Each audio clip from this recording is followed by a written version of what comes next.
Hi, my name's Tim Campbell, founder of the Bright Ideas Trust and the first winner of the BBC show The Apprentice. Nice to meet you. You too. Can we start again? We can just pick up from that, can't we? I'm near the end of my A-levels, but I'm still unsure about what my career path's going to be. I know your experience, like winning The Apprentice. What's your background and how successful would you think an apprenticeship could be? See, my background, I used to do lots of second-hand jobs, cleaning cookers, doing all menial stuff to learn how business actually worked. So whatever I invested in terms of time, I'd get back. That taught me that whatever I wanted, I could get by using my head and my hands. It was really important for me to get that lesson from early.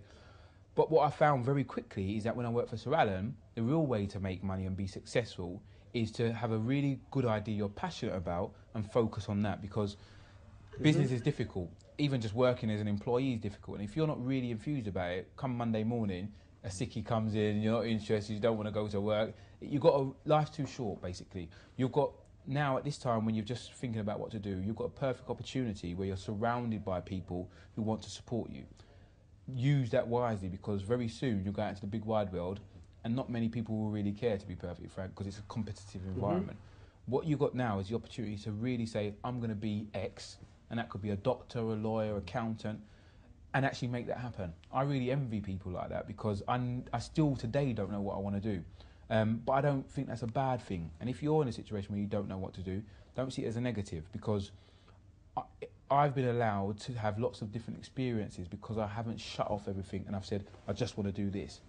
You've got to be a certain type of person to take those risks, but for me, it's a very rewarding path to take. You did a degree in psychology, I think. How was university for you? Yeah, I did a good degree in psychology. I was lucky enough to get a 2-1 after messing up my first year and partying far too much and drinking far too much cheap student union alcohol. But for me, my university degree was much more about getting a piece of paper. And that sounds really bad and really negative, but the way university was sold to me by my mum was that in order to get on, you had to have this piece of paper. What she did say was positive was that once you get it, no one can take it from you. They can take your clothes, they can take your shoes, but they can't take what's in your head. So that was important. But I went to university for the wrong reasons. I went just because I wanted to get on. I didn't know what I wanted to do. And I think today is a lot different from when I went to university, because when I went to uni, I got a grant to go and it was a lot easier to get in. And not many people were going, and degrees were valued in a different way. Whereas today, there's lots of criticism about the value of degrees, lots of people doing pottery class degrees and geography degrees, and people are saying that degrees aren't worth the paper they're written on. In addition to that, you've now got to pay for the courses, and you could come out with quite a big substantial student debt after having to have subsidised loans for the course. So I'd really sit down and think about if university is the right thing for you as an individual. Is your career that you want to go into, does it dictate that you have to have a degree? And if it doesn't, you might want to think about going and finding a different path to get to your successful point. And that could be a secondment with somebody, it could be an apprenticeship, it could be working just free and being mentored by somebody. There's lots of different ways to get into the field that you want to without just going down the path of getting a degree. So you did an apprenticeship with Sir Alan Sugar. How did you find the apprenticeship? Did you learn lots of new business skills? For me, the apprenticeship was brilliant. Working with Sir Alan and seeing a real business person at work was fantastic. Understanding the theory of it, which you can learn in a classroom, was completely different from the reality actually in the business environment. And I got so much more in terms of confidence, knowledge, and just the ability to make things happen by working for somebody who'd already been there and done it.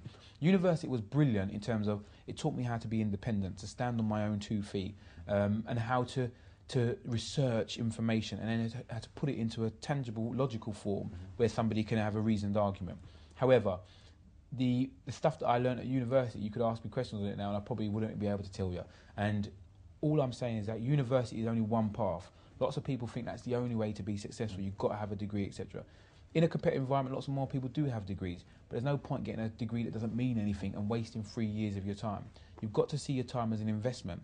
And if you invest wisely into your bank account now with the right kind of qualifications or the right kind of experience, depending on which way you want to go, when you go back to retrieve your winnings from your bank account, you'll see your investment would have grown exponentially. But if you invest into your bank account now with just any old course or any old degree, when you go back to seek rewards from that bank account, you'll see your investment would have eroded. So be very careful about your choice, because it is important. Oh, great. Do you do skills with young people as well as businesses? We do an awful lot of work with skills with young people. I'm really passionate about working with individuals who are 16 to 30 who have a bright idea, and the name of the company is the Bright Ideas Trust, because we think there's lots of young people who understand what other young people want and can actually produce goods and services that are relevant to that market. Big organisations like Nike, MTV, Vodafone, they pay a lot of money to speak to young people to find out what interests them so they can sell them products and services as a result. I now focus on young people coming up with ideas amongst themselves, creating businesses and something they're passionate about, which they can then be financially supported with under a business. I think the problem is that lots of young people are enthusiastic about an idea but don't know where to get real world advice how to actually start it, or to find financial support to actually get it off the ground, because if you come out of uni with a student debt, you can't go to the bank manager and ask him for a business loan. It's not going to work. So what we do, we provide them with cash, mentors and advisors who can give them everything they need to start up their company. I'm just really passionate about people thinking about the 5 Ps of business, and this is why we started it up. First, you've got to be passionate, as I've already talked about. You've got to really love what you're actually going to do. You've got a plan. You've got to set a plan for what you want to achieve. Now, in a business term, that's a business plan which sets out what the business is going to achieve. But you've got to have a personal plan as well. What do you want your life to be like in a couple of years' time? I know everyone asks that silly question, but if you've got a feeling that you want to be a nice high-powered guy, a nice car, with a nice house, etc., nothing wrong with that. But if you're not doing stuff now to make that happen, it's not just going to fall in your lap. So get something together and get a plan.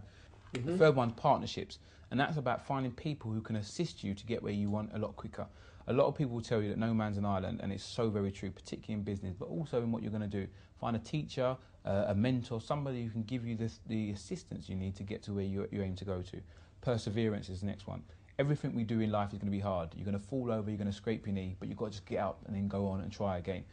If it's not worth doing, it's not going to be hard. Believe me, but the rewards will be fantastic. The 5th P for me is planetary assistance, and that means a bit of luck. You've got to have the planets in alignment, and some opportunity you've got to land on its feet. But you've got to be able to see it and grab it with both hands. Meaning you could be in exactly the same situation and see something completely different. And the difference is if you see it and you grab it, you're the one who's going to be successful.